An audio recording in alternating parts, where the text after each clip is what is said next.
Hello and welcome back. In this lecture, we will be looking at the game Diablo III. This is the third installment in the Diablo series developed by Blizzard in 2012, the same company who made StarCraft, World of Warcraft, Hearthstone, Overwatch, and Heroes of the Storm. Like our previous lectures, we will be spending some time looking at the gameplay and game mechanics as well as the storyline for the game. For Diablo, we will especially pay attention to the game's storyline.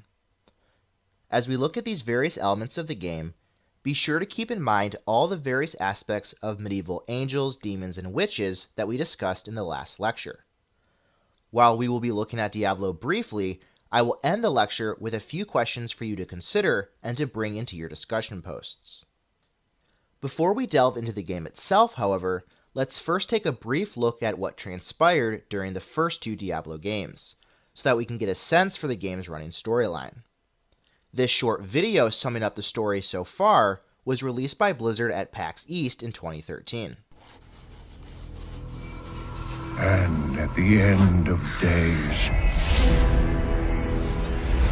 justice shall fall upon the world of men.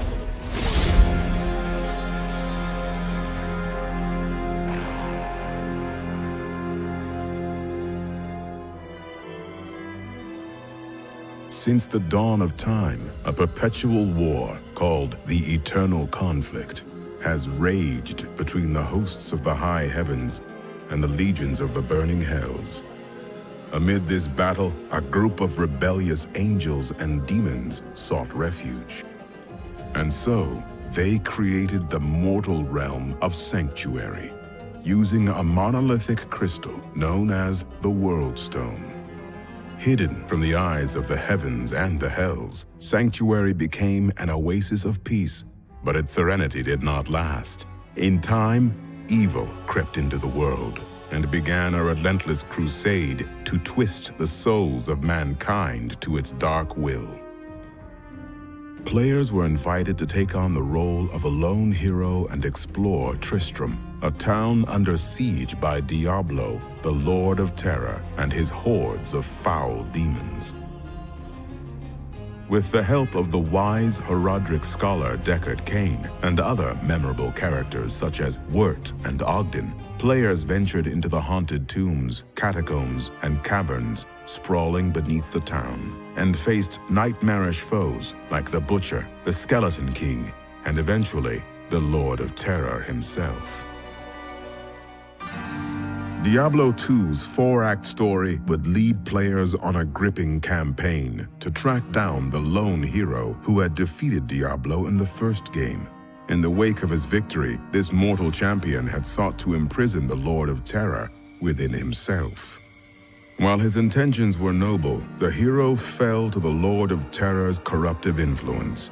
Known afterward as the Dark Wanderer, he set out to find two of the Burning Hell's other demon lords, Baal, the Lord of Destruction, and Mephisto, the Lord of Hatred.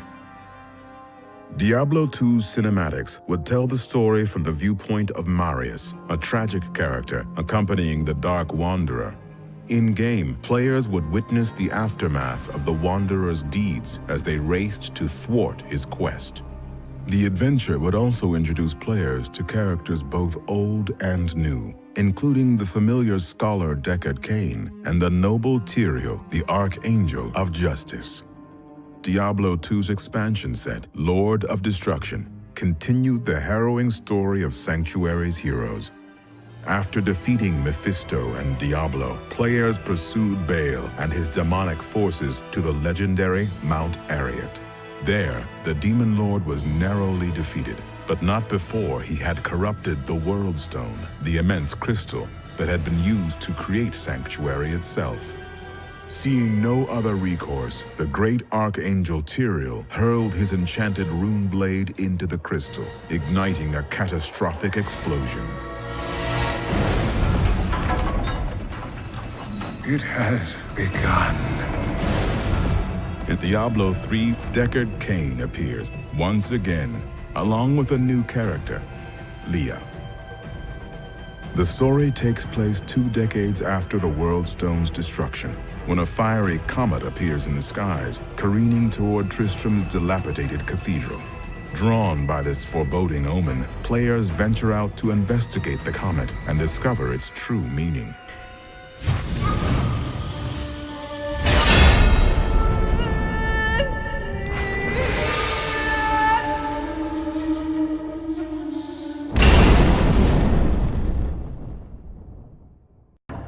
This then is where we find ourselves at the start of Diablo III. Helped by Tyrael, the Angel of Justice, the heroes defeated 5 of the 7 Lords of Hell, the 3 prime evils, Diablo, Mephisto, and Baal, and 2 of the lesser evils, Andariel and Duriel. Yet things are perhaps not quite as they seem, and given the recent strange events that surround the town of Tristan, dark forces seem to be at work. Before continuing on with the plot of the game, however, let's take a look at some of the basic mechanics and gameplay features. Diablo III is an action RPG. Thus, as we will see, players earn experience and level up their character, earning new abilities as the game progresses. While there's an adventure mode and challenge rifts for players to explore after beating the game, the main game mode in Diablo III is the campaign, in which players play through the storyline of the game.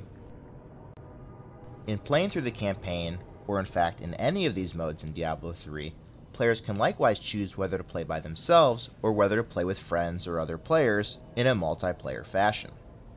One of the most unique aspects of Diablo III is the number of different difficulties that the game offers. Rather than just giving players the option between 2 or 3 levels of difficulty, the game offers a large spectrum of difficulties, thereby allowing players to replay the campaign with scaling difficulty, so that bosses and enemies don't become too easy as players level up. As you can see, these advanced difficulties also carry with them a greater amount of experience, as well as increased loot and other rewards. Like with most RPGs, players start the game by creating their own character and choosing one of several classes. In Diablo III, there's the Barbarian class. The Stoic Warrior uses tremendous physical strength to crush foes. There's the Crusader, religious warriors committed to expunging evil from the world through discipline, honor, and unwavering vigilance. Demon Hunters, who use ranged weaponry and shadow manipulation to elusively stalk enemy demons. The Monk class, a holy warrior who attacks faster than the eye can follow, disabling enemies with precision blows. The Necromancer, a commander of the dead, a dark priest who can summon a fearsome army or call upon the powers of blood and bone to achieve victory. The Witch Doctor, a manipulator of the forces of life and death, wielding the power of the spirits against their enemies. And finally, the Wizard, a master of temporal and elemental energies, powering creation itself. With each of these classes, you can likewise see that the game gives you a brief description of what the core substance is of each class. So with the Wizard can inflict, withstand, and avoid damage with a vast and formidable array of directed and area spells.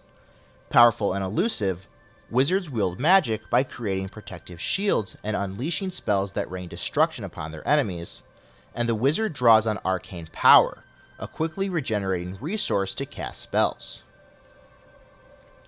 Every single class in Diablo III relies on a different type of resource. For the Wizards, it's arcane power, in order to fuel their more powerful abilities. For this game, let's play as a Crusader.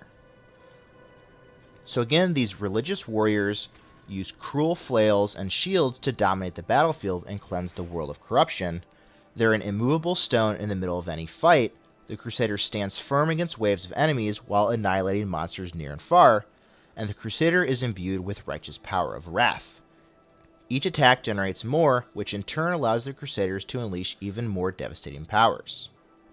So the resource for the Crusader class is Wrath, and it seems like the Crusader is probably going to play as a fairly tanky melee class. You have all the normal options, such as choosing male or female, and then you also go ahead and name your character. We can call our Crusader Gawain.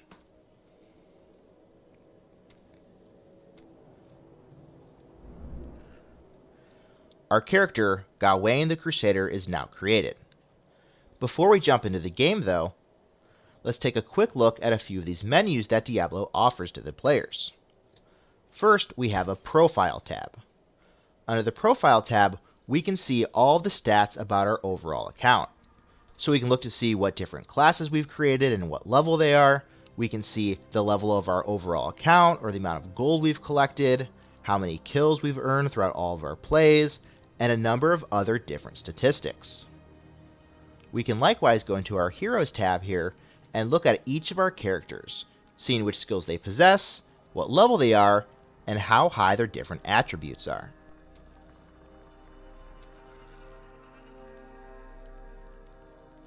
Diablo likewise offers a very extensive achievement system.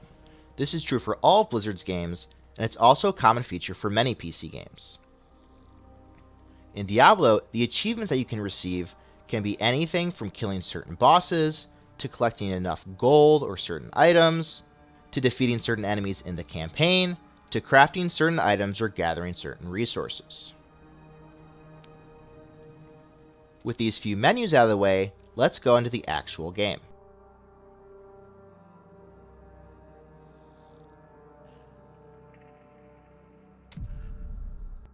Before we can start playing, the game will give us a short cinematic about our specific class.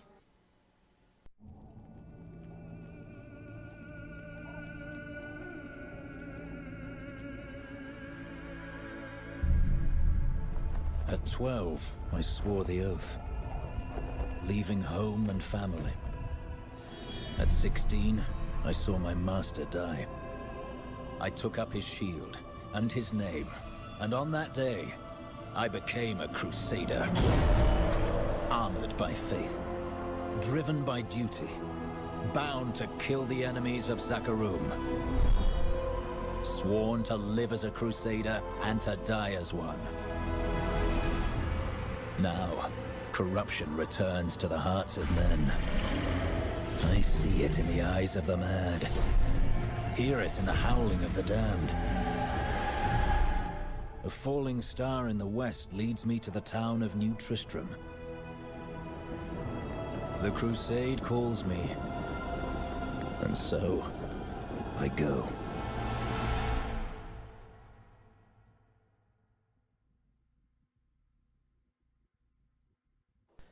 Now we're in the game. As we can see, we have our character here. So we start out as a level 1 Crusader with no experience.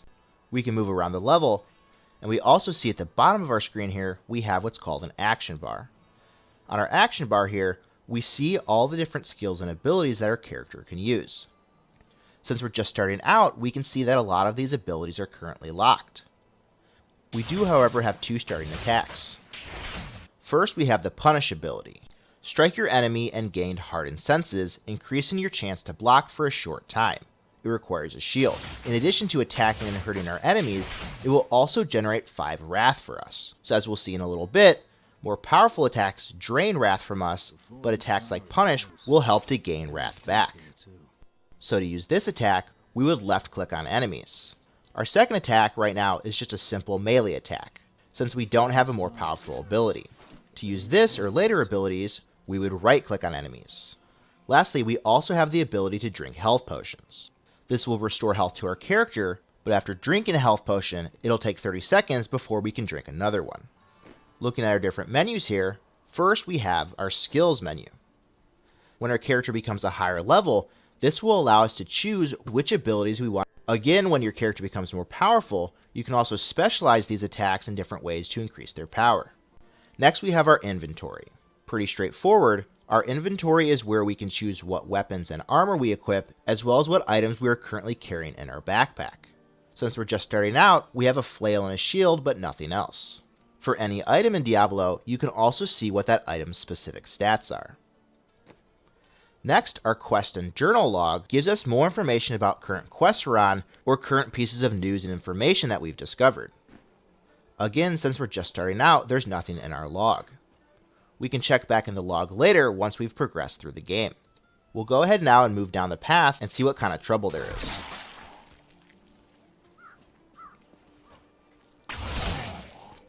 Here we can see as I attack these zombies with my Punish ability, it is in fact giving me the Hardened Senses buff.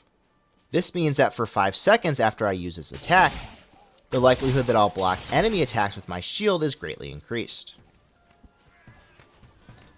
We've come now to the gates of New Tristram, but it looks like the guards may need some help dealing with these undead. Let's talk to Captain Rumford. Greetings. I am a crusader of the Zakarum faith, and I saw a star falling on this town. It fell on the old cathedral. There was only one survivor, Leah. You should speak with her. Captain Rumford, more dead are coming. We've now been given our first objective, which we can see on the right side of our screen under our minimap. Kill the risen dead attacking the gates.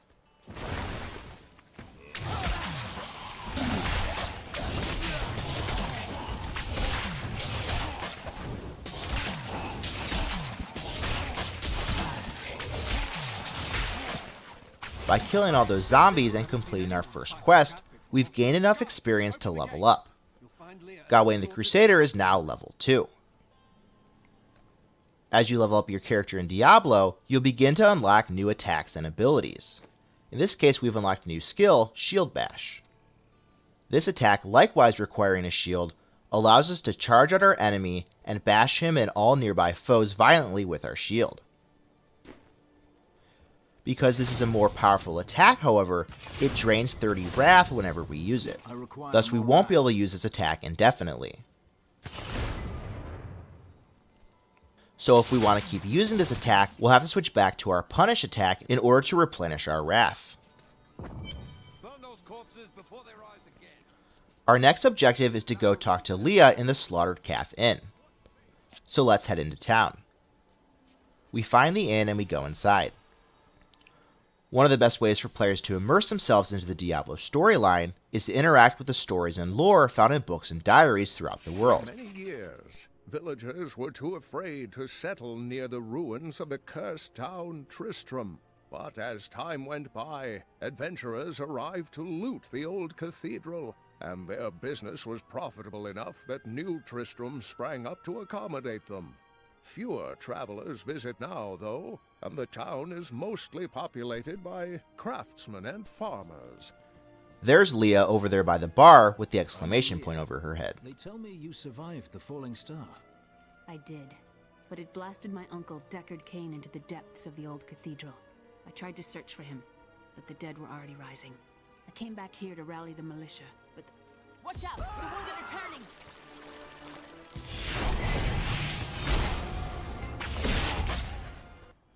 This is killing business. The dead will overwhelm us all, unless something is done. Something like putting the dead back to sleep? I can do that. Thank you. You should speak with Captain Rumford at the gate. He can tell you what to do. As with most RPGs, there's a wide variety of different NPC players that you can interact with, not only to get and complete quests, but also to sell unwanted items and to repair your equipment.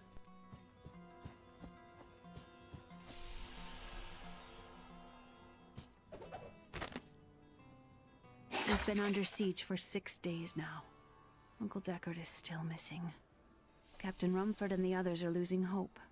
I tell them not to lose faith, but if help doesn't arrive soon... It seems like Tristram is really in dire straits. It's a good thing we're here.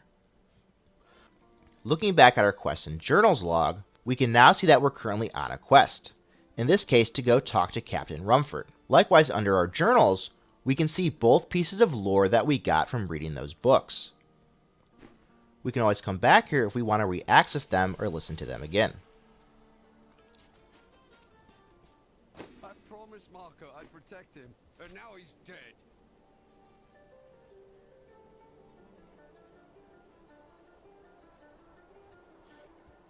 We can also always check on our minimap to see where our current quest is located. Other areas and people of interest are also marked with different symbols. For instance, this star means that there's a character there who we can have new conversations with.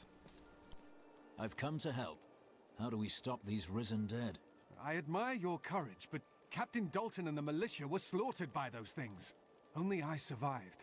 Have faith, Captain. Have faith. Well, I have seen you fight. Strike at the wretched mothers and their queen. They're the ones vomiting out these horrors. They're attacking the barricades!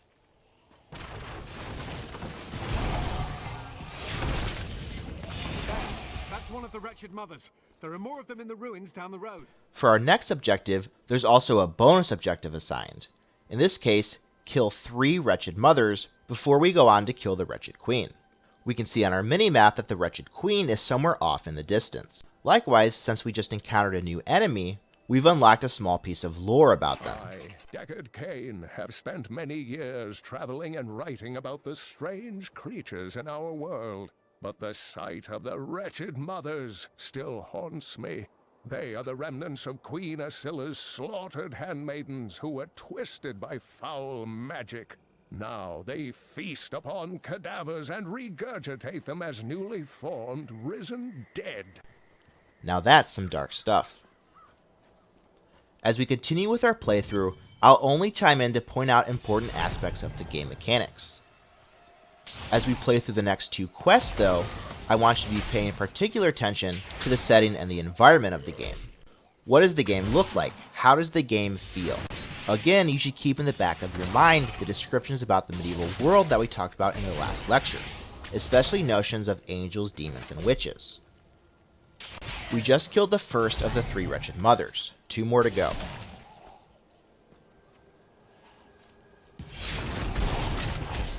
My wrath is low.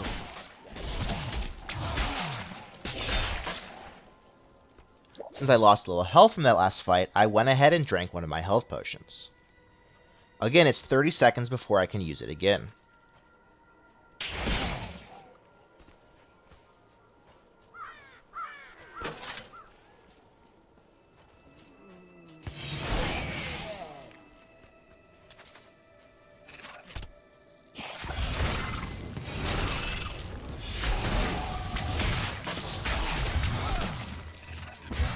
Not enough wrath.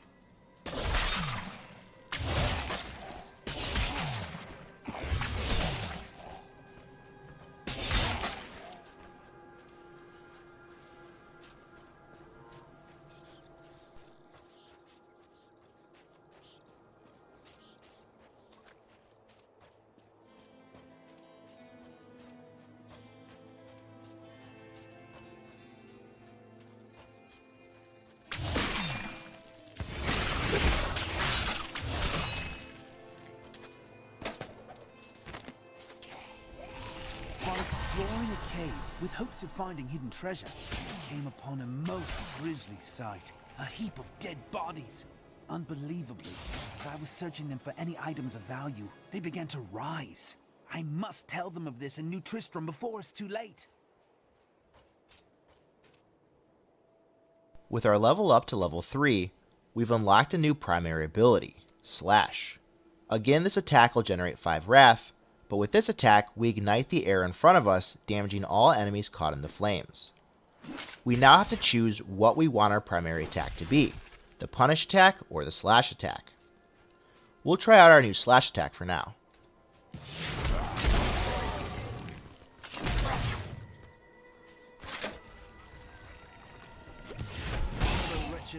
And with that, we've completed our bonus objective of killing the 3 wretched mothers.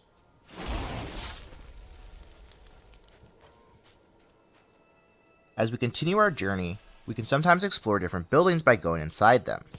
In this case, we're going to go down into a dank cellar.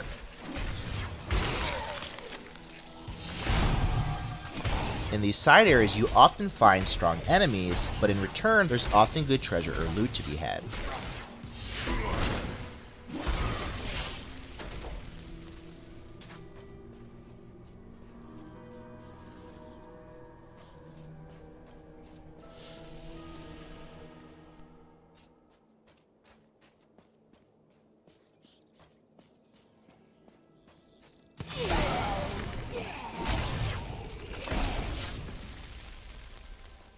Now that we've picked up a few items, let's go ahead and open up our inventory. Looking at the stats of these items we've picked up, and since we don't currently have any boots or chest armor, let's go ahead and equip these. The more armor and toughness we have, the less damage we'll take from enemy attacks.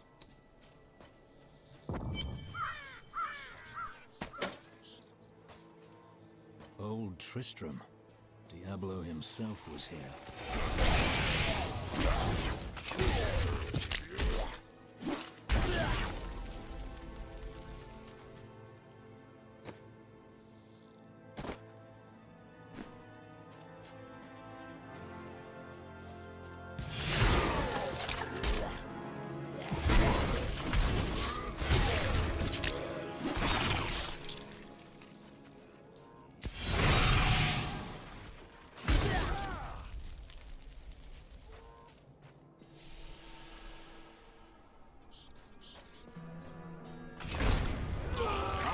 Enjoy this. I require more round.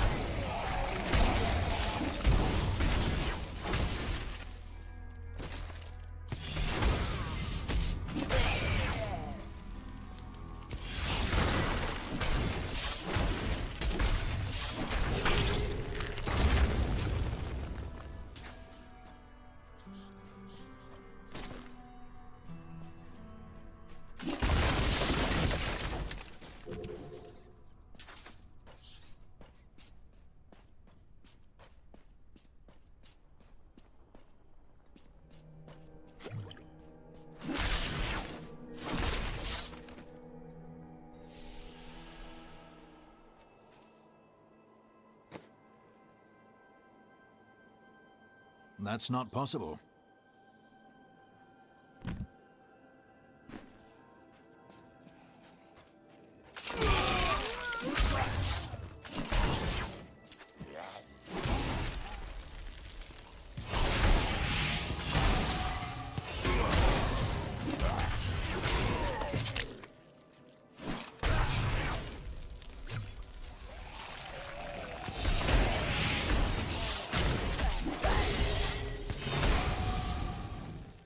Now that we killed the wretched queen, we've unlocked a new waypoint on our map.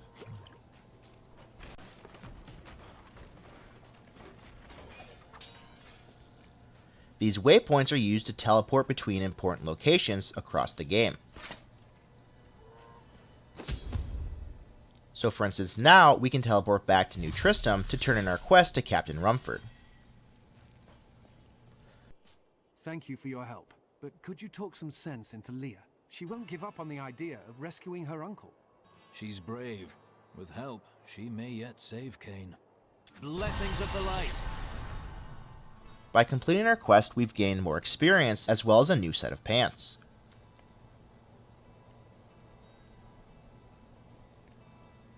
By leveling up, we've likewise unlocked a new ability. This time, one of our defensive abilities. Unlike our main power ability, these secondary abilities don't use Wrath to cast.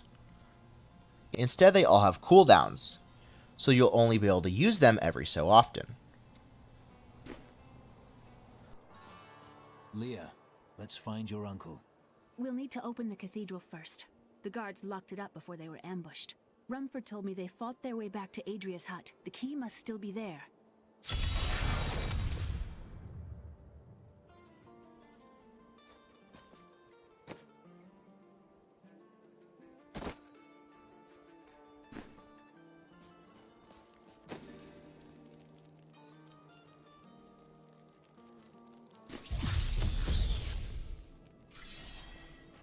Here, let me open the gate.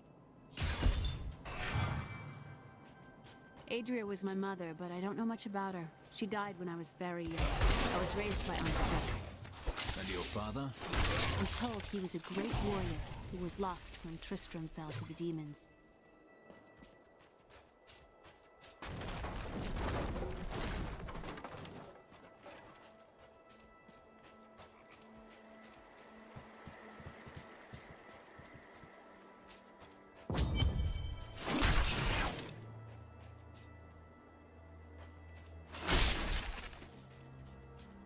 Look! A hidden cellar. Follow me.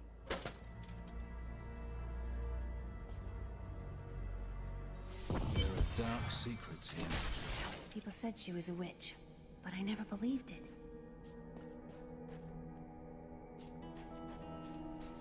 Captain Dalton!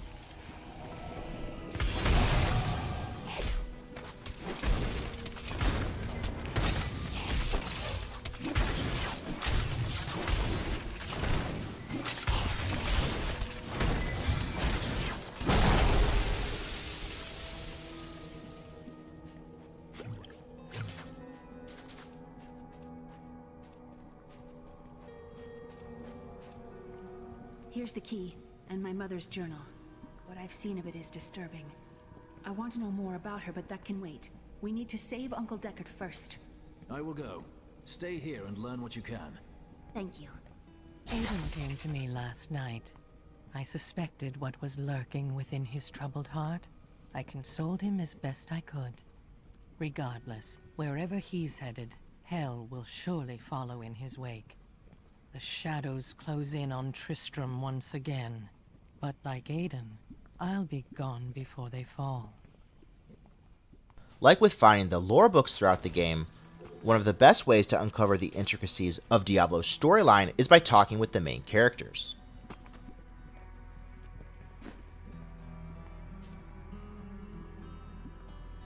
Leah, tell me about your mother.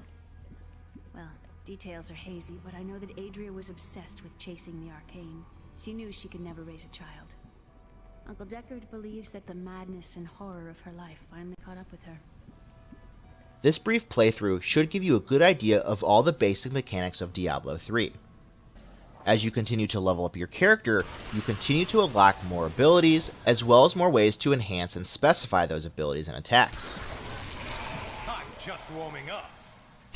Ultimately, the game revolves around becoming more powerful, both in your abilities as well as in your items and gear.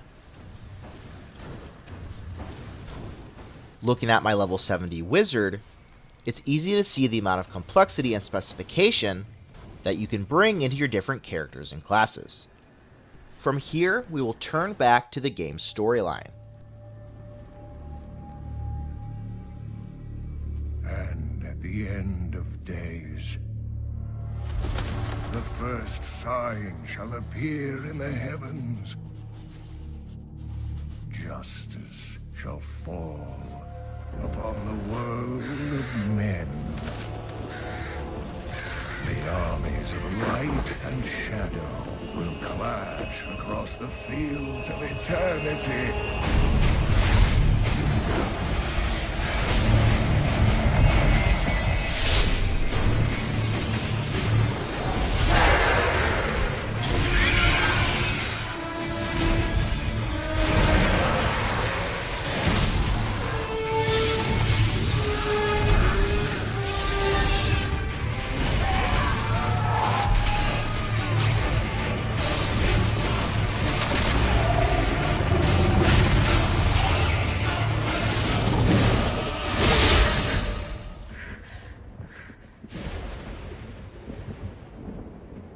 Leah, are you all right, my girl? It was nothing, Uncle. Just a bad dream. We should be getting you home. But there's still work to be done. If these translations are correct, the powers of hell could already be on the move. The world must be told of the coming darkness.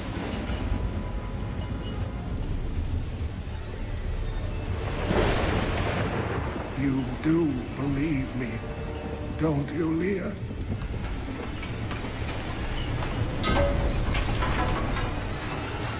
It has begun.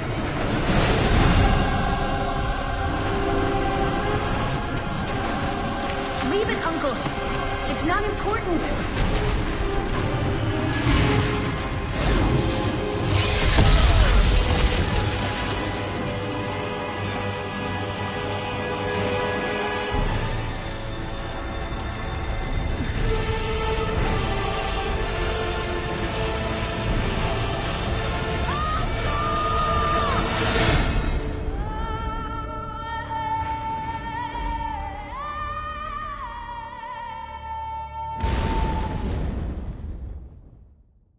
As we saw from our gameplay, we came to the town of Tristan to explore the strange happenings that had been occurring in the town.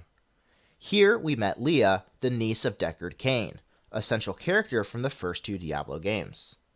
Again, the Diablo website has a good presentation of the game's story, which I will read from here.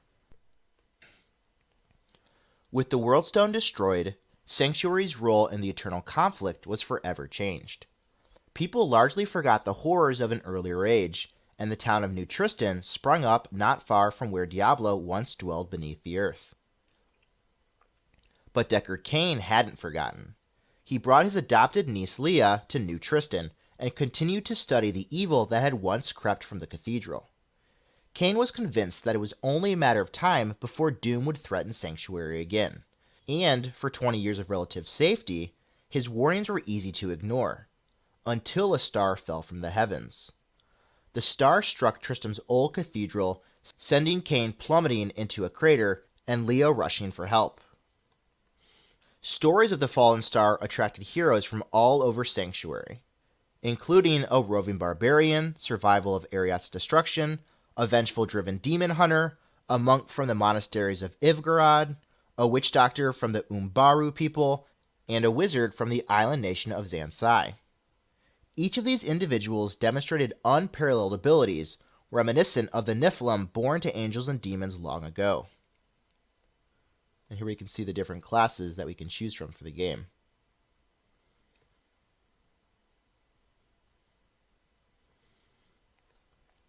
The heroes answered Leah's plea for help and found Cain, who had survived the impact, fighting for his life against skeletal abominations reanimated by the fallen star's energies.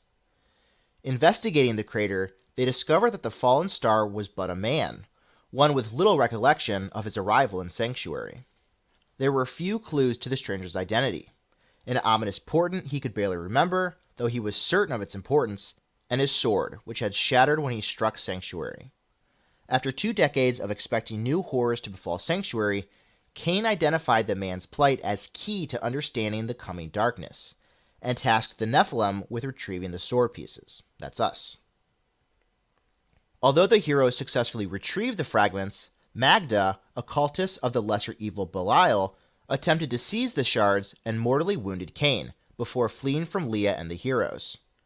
As his final act on Sanctuary, Cain repaired the sword and passed away before the eyes of his grieving niece. Cain's suffering was not entirely in vain. Reunited with his weapon, the stranger revealed himself as the fallen angel Tyrael, who had sacrificed his divinity to warn humanity of the arrival of 2 demon lords.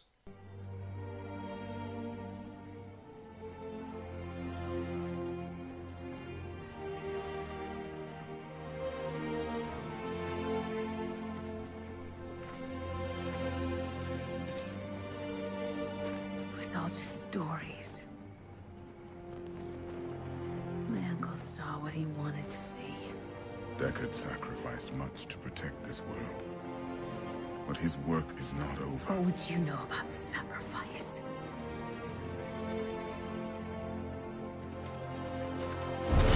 Tyrael, the ancient law of the high heaven strictly forbids us from interfering with the mortal world.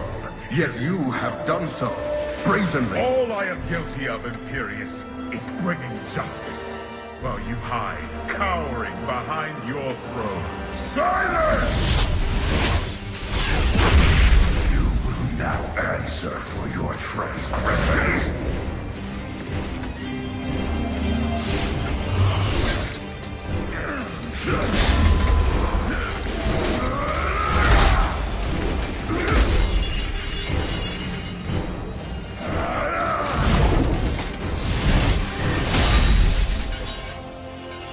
You cannot judge me. I am justice itself. We were meant for more than this. To protect the innocent. But if our precious laws bind you all to inaction, then I will no longer stand as your brother. You chose to be one of us. Sacrilege.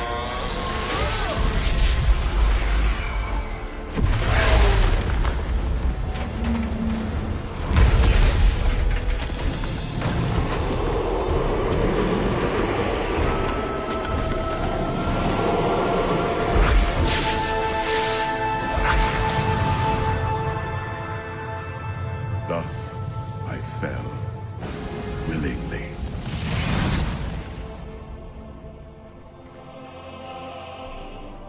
Because humanity is the only hope for this world.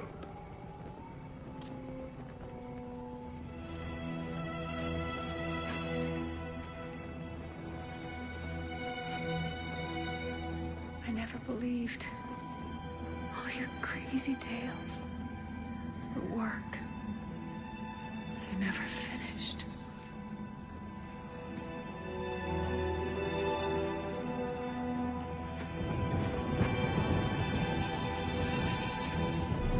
I will finish it, Uncle. I will carry on for you.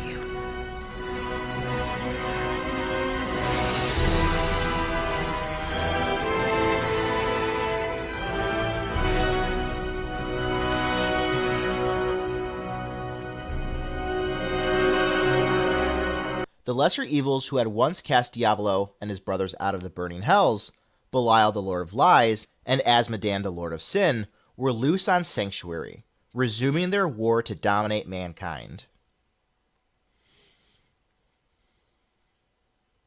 Together with the Nephilim, Leah and Tyrael pursued Magda to the desert city of Caldeum. They cornered Magda within demon-infested Alcarnus, where they finally avenged Cain's death. But the heroes learned a dark truth from the witch before she breathed her last.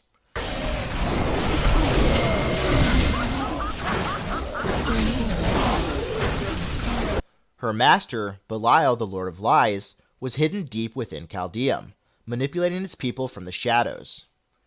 Tyrael and Leah searched the city sewers for evidence of the demon lord, but only found Belial's minions and their captive, Adria, Leah's long-lost mother, the same witch who once provided assistance to Aiden and his companions in their fight against Diablo. Conflict with the forces of evil had forced Adria into hiding years ago, and she had reluctantly left Leah behind. Both women were grateful for their reunion, but Adria quickly revealed the gravity of her presence in Caldeum. Belial's minions had captured her in search of the Black Soul Stone, an artifact which could trap the souls of the prime and lesser evils, banishing them from Sanctuary. The artificer of the Black Soul Stone, a Horadrim traitor known as Zaltin Kule, was the only one who knew of its location, and he had been dead for centuries. Using Leah's magic, the party summoned a shade of the Mad Wizard and struck a bargain. Kule would share the path to his buried magical archives and the Soul Stone within in exchange for his resurrection. Once Kule was restored to life, at the heart of his lair, he summoned forth the Black Soul Stone, but was surprised to see the crystal humming with the souls of 5 of the 7 evils. Over 20 years, Adria had carefully marked the essences of the 5 demon lords so that they would become trapped in the stone. Suspicious of the witch and her intentions, Kule offered the Nephilim a deal: work with him to cast down the heavens and hells, and reign together over Sanctuary. The heroes rejected the proposal and were forced to contend with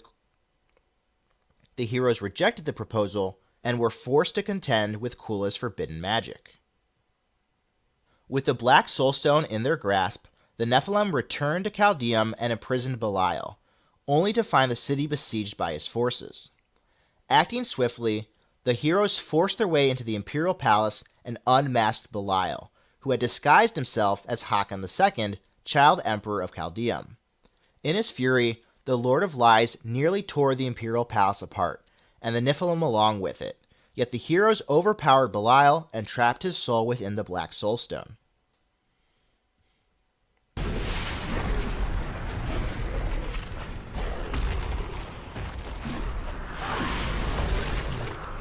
With peace restored to Caldeum, the Nephilim prepared to hunt for Azmodan, but Leah had already received a mocking vision from the Lord of Sin. Boasting of his knowledge of the Soul Stone, Azmodan exulted, for his entire hellish host had begun invading Sanctuary from Ariat Crater.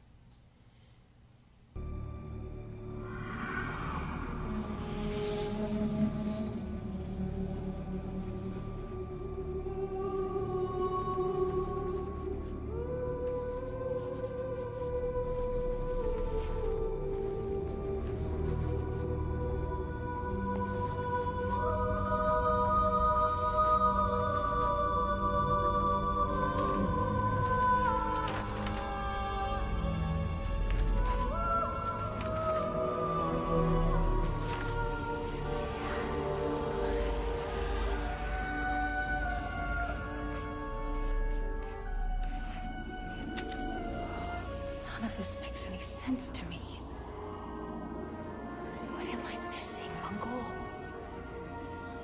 I supposed to see?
Ravaging this world and all hope of resistance. My minions will find the stone. Wherever you choose to hide it. Then, at long last, Osmodan shall reign as the prime evil.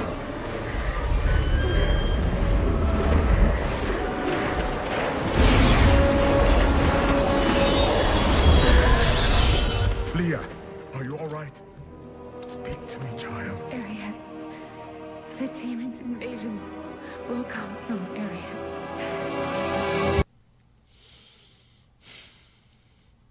The fortress of Bastion's Keep, originally built near Mount Ariat to contain the barbarian threat, had nearly fallen to Asmodan's armies by the time the heroes arrived. Even as the Nephilim halted Asmodan's attempt to breach the keep's walls with demonic siege beasts, pockets of demons snuck past the defenses and made their way inside, killing huddled citizens and wearing down the beleaguered defenders of humanity. Following Adria's guidance, the party of heroes traversed the depths of Ariat Crater to crush the Sin Hearts, demonic artifacts from the realm of sin that empowered Asmodan's armies.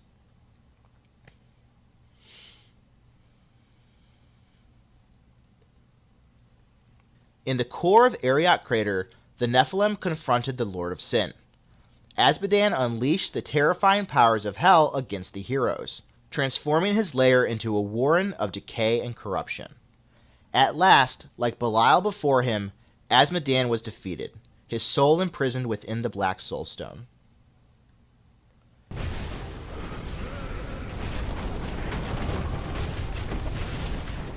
The victorious heroes returned to a grisly scene.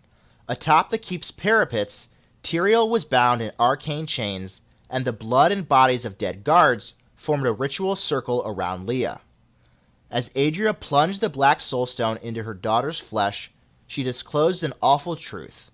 She was a servant of Diablo, and Leah, her child with Aiden, Diablo's vessel, would usher in the return of the Lord of Terror. Diablo's awesome presence immediately subsumed Leah's mind and body, transforming her utterly.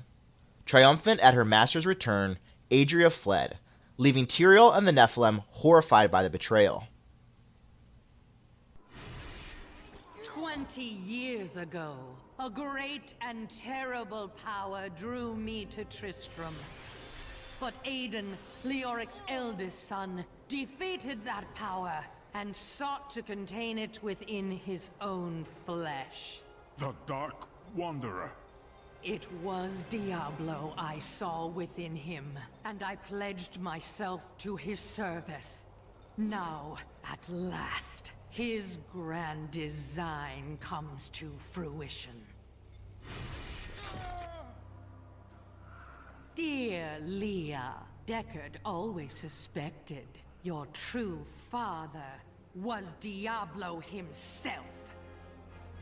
And now, my daughter, you shall serve as his vessel.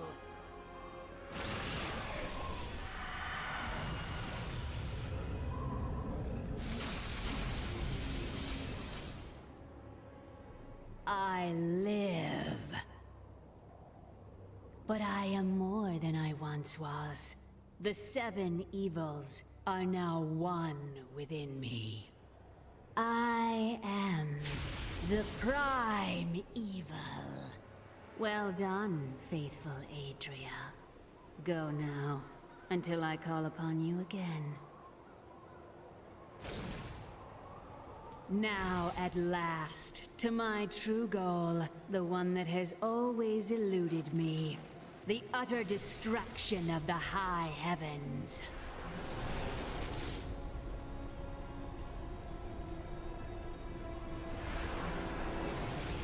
With the Black Soulstone in his grasp, Diablo devoured the souls of Mephisto, Baal, and the 4 lesser evils, and thus absorbed the power and malice of all lords of the burning hells. He tore open a portal to the diamond gates of the high heavens, at last in reach of his ultimate desires, eradicating the realm of his enemies and reigning supreme over creation as the prime evil.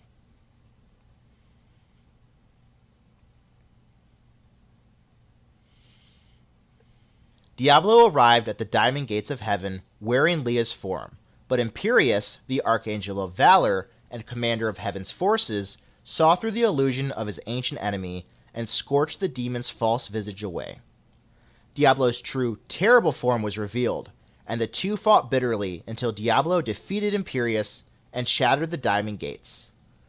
While Hell's forces had besieged Heaven many times, they had never before managed to breach its gate, until this moment.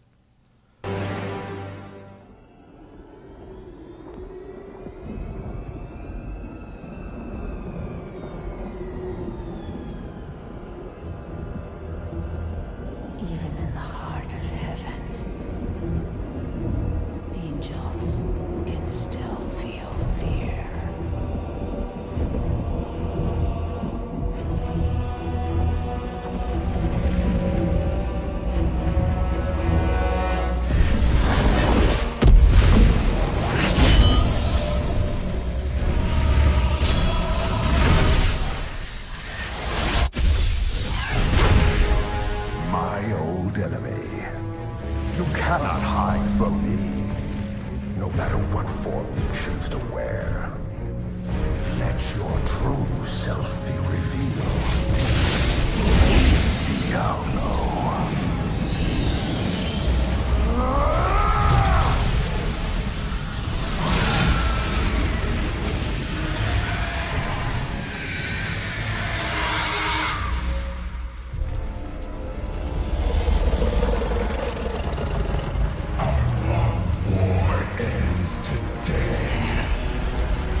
Once the gates fell, the remaining members of the Angiras Council, Heaven's angelic leadership, were swiftly scattered. With Tyrion's fall as the Archangel of Justice, and with Malthius, the Archangel of Wisdom, long absent, the three remaining members of the Angiras Council were Imperius, as well as Ariel, the Archangel of Hope, and Ethereal, the Archangel of Fate.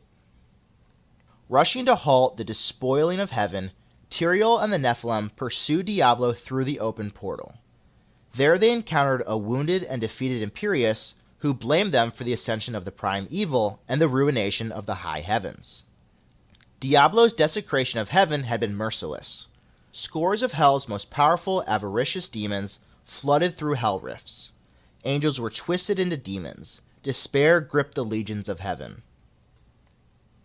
Undeterred, the Nephilim fought their way through the conquered high heavens, seeking the guidance of Ethereal, Archangel of Fate, and rescuing Ariel, Archangel of Hope, before ultimately confronting Diablo atop the Crystal Arch, the source of heaven's power and the lifeblood of all angels. Empowered by the souls of the evils, Diablo unleashed ceaseless horrors upon the Nephilim, even drawing them into his reality-warping realm of terror. But the Nephilim succeeded where the forces of the high heavens could not, and, after a titanic conflict, finally rent Diablo's physical manifestation into ash. With Diablo vanquished, the hosts of the high heavens set to rebuilding the ruin of their home.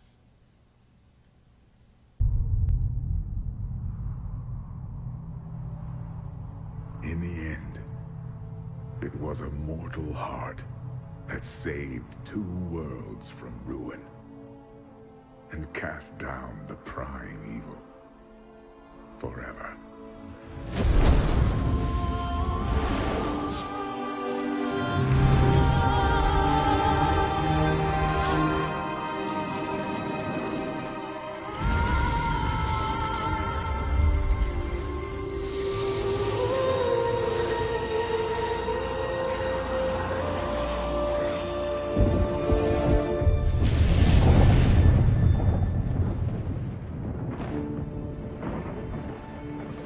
A new day breaks for both angels and men.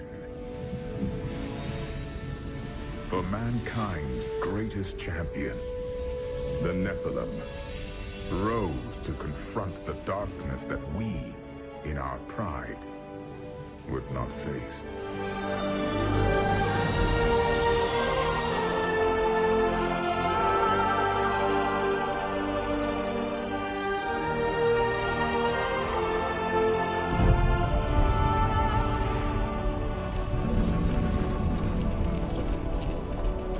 My brethren, I will take my place among you once again. But this time, as a mortal.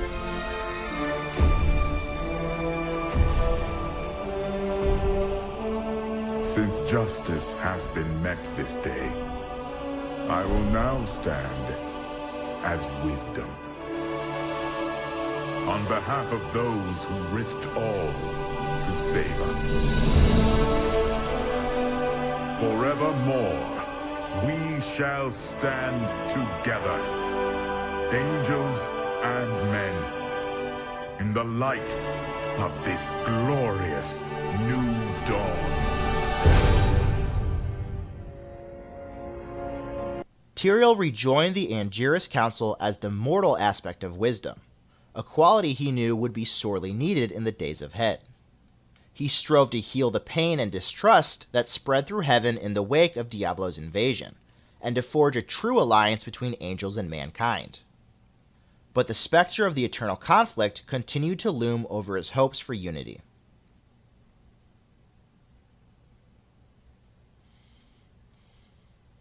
This next part of the story takes us into the Diablo III expansion, the Reaper of Souls. After Diablo was defeated and trapped in the Black Soulstone, the Angiras Council resolved to secure it within the high heavens, but Tyrael doubted the solution. He recruited powerful humans from all over Sanctuary and dubbed them the New Horadrim, the first since the death of Cain. With their help, Tyrael stole the Black Soulstone from the high heavens and planned to conceal it beneath the ruined city of Corvus. Meanwhile, an ancient presence contemplated Tyrell's undertaking. Malthael, the former Archangel of Wisdom, had become tormented by the mysteries of creation. He had abandoned his brethren, and in his search for the nature of souls, had become the aspect of death. After the Nephilim defeated the prime evil, Malthaeus decided to exterminate all beings of demonic heritage, including humanity, to end the eternal conflict. He attacked the New Horadrim and seized the Black Soulstone.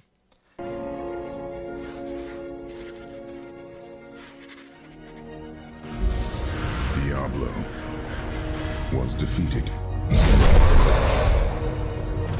For a time it seemed we would know peace. But it was not to be. For Diablo's essence lingers in the Black Soulstone. I cannot destroy the stone, nor allow its evil to remain within the heavens. And so it must be hidden, even from the angels. I pray that it will be enough.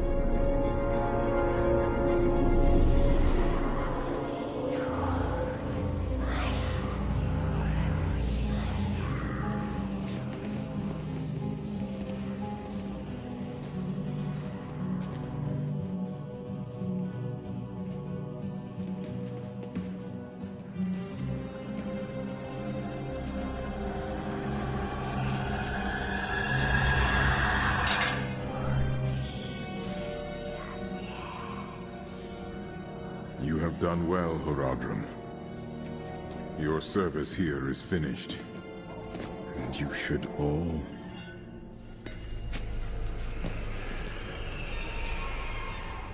run.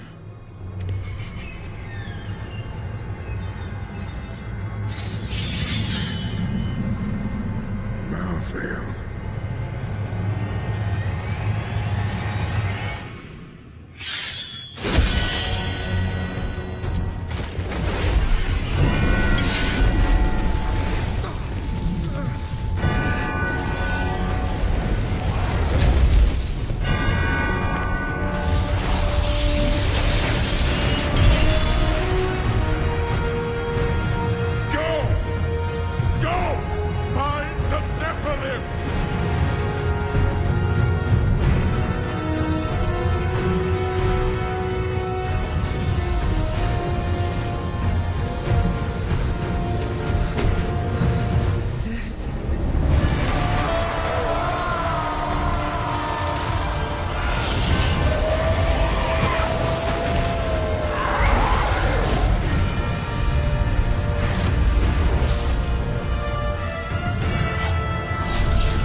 Brother, why?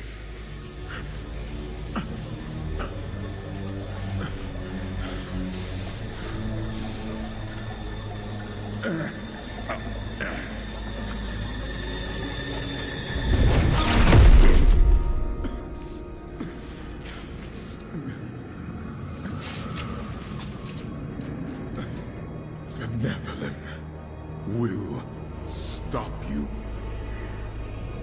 No one can stop death.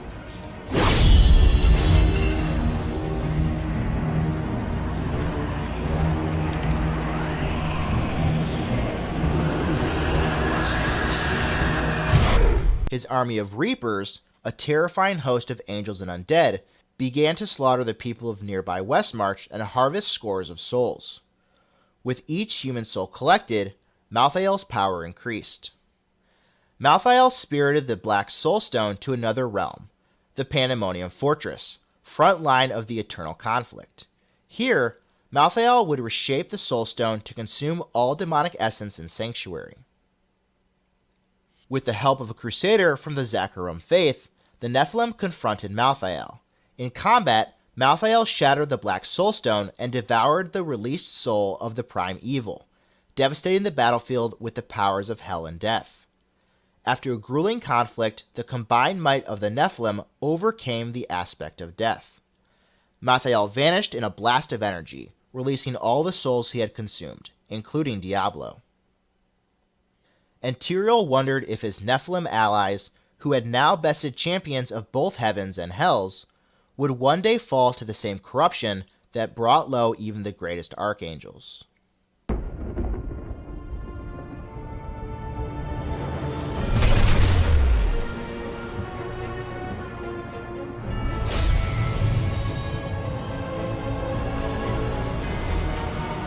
The Nephilim had done the impossible.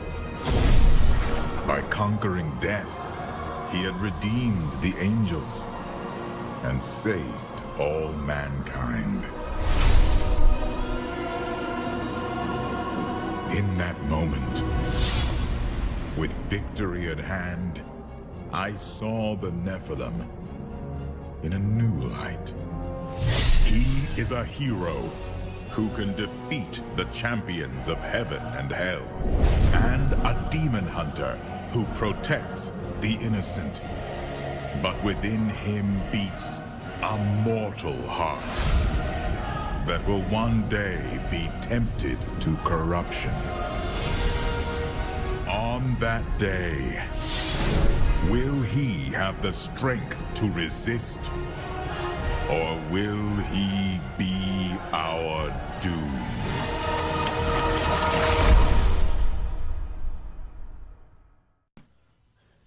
This then is the storyline of the Diablo series, certainly full of complexities and apocalyptic reverberances. In thinking about this game and its atmosphere in relation to the medieval world, I would like you to consider several questions as you work on your discussion posts for this week. First, in Diablo, there seems to be a great deal of importance placed upon the hierarchy of demons in the burning hells, especially between the prime evils and the lesser evils. The members of the Angiris Council likewise adopt certain aspects. How does this compare to instances of categorizing angels and demons from the medieval era? 2. Witches play an important role in the Diablo series, with Adria, Magda, and Leah all being witches. How does Diablo's portrayal and presentation of witches compare to perceptions in the medieval era? And third, it is interesting, and this is not unique to the Diablo series, that the Crusaders in the game wage a holy war against evil. While in video games this evil is usually some form of the undead, in the medieval world this evil was often the Muslims, and they were the enemy of the actual Crusades. How well, then, do you think that Diablo presents battles between good and evil, between angels and demons, as well as between humans? Is Diablo's eternal conflict similar to medieval notions of the struggle between good and evil? That's all for this lecture. I hope you enjoyed some of the cinematics from the game. In our next lecture, we'll close out the week by looking at the 3 secondary source readings we had on video games and the medieval era. See you then.